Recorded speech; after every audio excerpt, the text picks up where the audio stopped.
bidang pelayanan di daerah JMP, Jembatan Merah Plaza. Sedangkan saya tinggal di Manyarjo. Saya nggak punya mobil, saya nggak punya sepeda motor. Saya cek uang di dompet saya, sisa 5.000 rupiah Pak. Pagi-pagi udah bawa gitar, bawa Alkitab. Nah hanya angkot. Begitu masuk angkot, sampai di Jembatan Merah Plaza di JMP, bayar angkot 3.000. Sisa berapa? 2.000 rupiah. Sisa 2.000 rupiah, saya telepon. Yang mengundang saya, "Shalom Bu, saya sudah ada di JMP Bu." "Waduh Pak David jalan kaki aja." "Deket kok Pak. Nanti Pak David langsung saya kasih tahu rumah saya di mana." Nah, deketnya orang Surabaya sama Jakarta beda. Kalau Jakarta dekat udah deket. Kalau Surabaya bilang deket itu bukan deket Pak, deket. Itu jalan kaki pengkor mau putus baru deket tuh. Pak, sisa duit 2.000. Sisa duit cuma 2.000. Saya lihat ada tukang becak di situ. Sebenarnya bisa. Saya naik becak sampai di rumah ibu itu, baru saya bayar becaknya cuma Pak. Itu uang terakhir yang saya punya, cuma 2.000. Kalau saya naik becak, berarti nanti saya akan saya tidak bisa memberikan persembahan, uang persembahan di persekutuan itu. Nah saya nggak mau. Lebih baik saya jalan kaki, yang penting masih ada uang untuk saya memberi persembahan. Jalan kaki Pak. Sampailah di rumah ibu itu. Sampai di rumah ibu itu, saya yang doa pembukaan, saya yang main gitar, saya yang worship leader, saya yang khotbah, saya yang doa penutup, paket lengkap. Lo mau cari di mana pendeta paket lengkap? Semua saya Pak. Nah, begitu selesai khotbah, tiba-tiba waktunya makan-makan. "Mari Pak David makan-makan, mari makan-makan." Begitu selesai makan-makan, masing-masing mereka pamitan Pak satu persatu. "Pak David, khotbahnya luar biasa.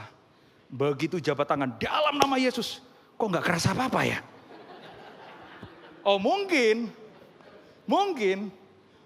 yang punya rumah Pak, yang tuan rumah yang akan memberikan persembahan. Begini saudara jangan seolah-olah menganggap saya begitu. Jelek-jelek begini komisaris loh Pak, ya kira-kira gitu. Cuma waktu itu gue masih pulang naik apa gitu loh. Nah begitu selesai makan-makan, yang ada di pikiran saya Pak, mungkin yang punya rumah nanti akan memberikan persembahan.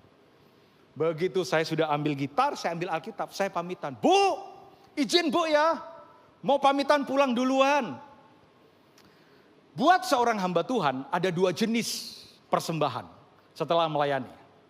Yang pertama namanya PK, persembahan kasih, biasa amplop yang ada isinya. Yang kedua namanya PT, persembahan thank you Pak, terima kasih Pak. Begitu saya ambil gitar, saya ambil Alkitab, saya pamitan. "Bu, pamit pulang ya Pak David, khotbahnya luar biasa. Jangan lupa nanti datang lagi untuk pelayanan di tempat ini ya Pak David ya." Begitu saya jabat tangan dalam nama Yesus, kok kosong? Ya udah Pak, berarti nggak ada persembahan.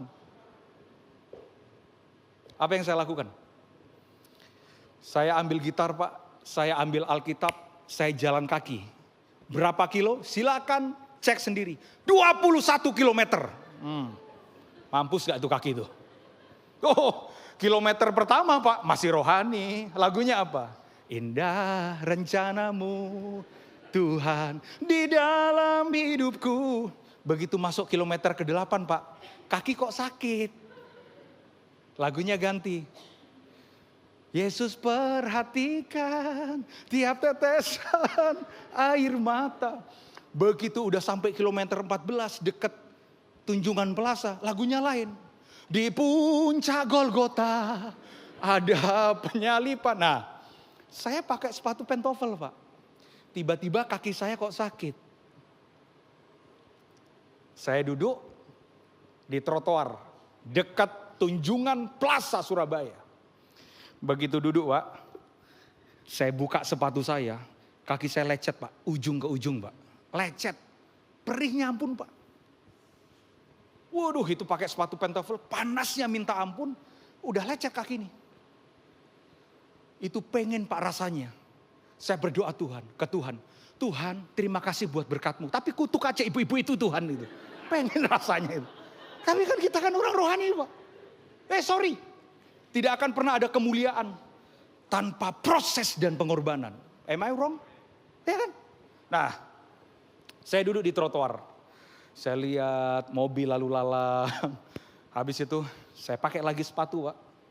Saya bawa gitar, saya bawa Alkitab. Jalan kaki karena masih ada berkilo-kilo lagi ke tempat saya ngekos di Manyarejo. Jalan Pak udah sakit, Pak. Panas. Gak ada satupun kata mengeluh. Sampai di tempat saya ngekos di Manyarejo. Saya buka sepatu saya, Pak. Yang hancur bukan lagi di samping. Ujung kaki saya juga hancur, Pak. Dua-duanya, Pak. Besok paginya saya ke kampus. Jalan udah pincang, Pak. Jalan udah begini. Waduh, sakit banget. Sakit banget. Tiba-tiba teman saya nyeletuk. Bro, kakimu kenapa? Pengen rasanya saya jawab. Gara-gara diundang ibu-ibu yang tidak bertanggung jawab itu. Pengen, Pak, rasanya. Tapi enggak. Saya cuma ngomong begini. Saya dapat berkat dari Tuhan. Teman saya nyeletuk. Bro, berkatnya pincang. Kenapa enggak putus saja sekalian kakinya? Kurang ajar juga tuh. Saudara, mohon maaf ya. Saya ngalamin, Pak, proses itu. Tempat yang kosong. Sumur yang kosong. Dengan kaki, jalan kaki. 21 kilometer. Tapi atas anugerah Tuhan. Hari ini kaki saya sudah jalan ke 32 negara untuk mengabarkan Injil Tuhan. That's what I believe. Setiap proses akan mengantarkan saudara pada berkat Tuhan. Jangan protes dengan proses. Diam saja. Diam. Ada saatnya saudara benih korma ditanam. Dia tidak langsung ke atas. Nggak kelihatan. Hati-hati dengan yang gampang kelihatan. Begitu muncul. Hari ini ditanam besok muncul. Itu namanya pohon toge. Kalau pohon korma enggak, Pak? Benih korma. Begitu dia ditanam. Dia tidak langsung muncul. Sampai orang bilang begini. Kapan dia muncul? Tetapi begitu waktunya dia muncul. Dia punya akar yang kuat. Yang tidak tergoyahkan dengan angin dan badai. Makanya terkadang Tuhan menyimpan saudara di dalam proses supaya menguatkan akar iman saudara dan tidak goyah dengan kencangnya badai gurun pasir.